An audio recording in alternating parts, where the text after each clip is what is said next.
जी नमस्कार दोस्तों, खेसारी लाल यादव के नेक्स्ट धमाका का रिलीज डेट निकल के आई सामने। जी हाँ दोस्तों, आखिर कब तक रिलीज किया जाएगा अगली सॉन्ग, तो वीडियो क्लास तक आप लोग जरूर बने रहें।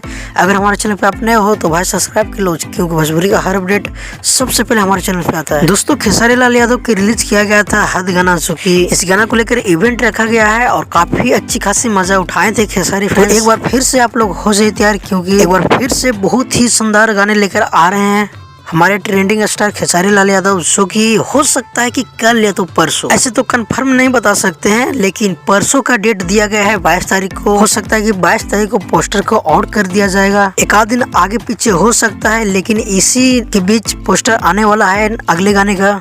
तो आखिर किस कंपनी से आने वाली है, तो इसके बारे में फिर कुछ खुलासा किया गया है। बतलाया जा रहा है मानस रिकॉर्ड भोजपुरी से या तो टुनटुन यादव के लिखा हुआ सॉन्ग, ये दो सॉन्ग आ सकता है। कोई भी ऐसे तो 100% अभी नहीं कर सकते हैं, आएगा तो पता चल जाएगा और पोस्टर में ही गाने का टाइटल रिलीज डेट ही बता दिया जाएगा। तो आप लोग कितना एक्साइटेड है नेक्स्ट सॉन्ग के लिए हमें जरूर कमेंट करके बताइए, क्योंकि फिर से वही अंदाज में टुनटुन यादव के लिखा हुआ खेसारी लाल यादव और साथ में रानी एक्ट्रेस के जोड़ी नजर आएंगे, या तो खेसारी लाल यादव और नीलम गिरी का जो शूट हुआ था सॉन्ग, ये नजर आएंगे। दो में से एक को रिलीज किया जाएगा। और साथ ही बता देना चाहता हूँ दोस्तों कि कल बहुत ही बेहतरीन सॉन्ग आ रहा है नीलकमल सिंह का, जिस गाने के टाइटल है कमर अप कमर डाउन। तो एक बार जाकर जरूर सुनिएगा। तो फिलहाल के लिए कुछ अपडेट था, मिलते किस अपडेट के साथ, जब तक के लिए जय हिंद जय भोजपुरी।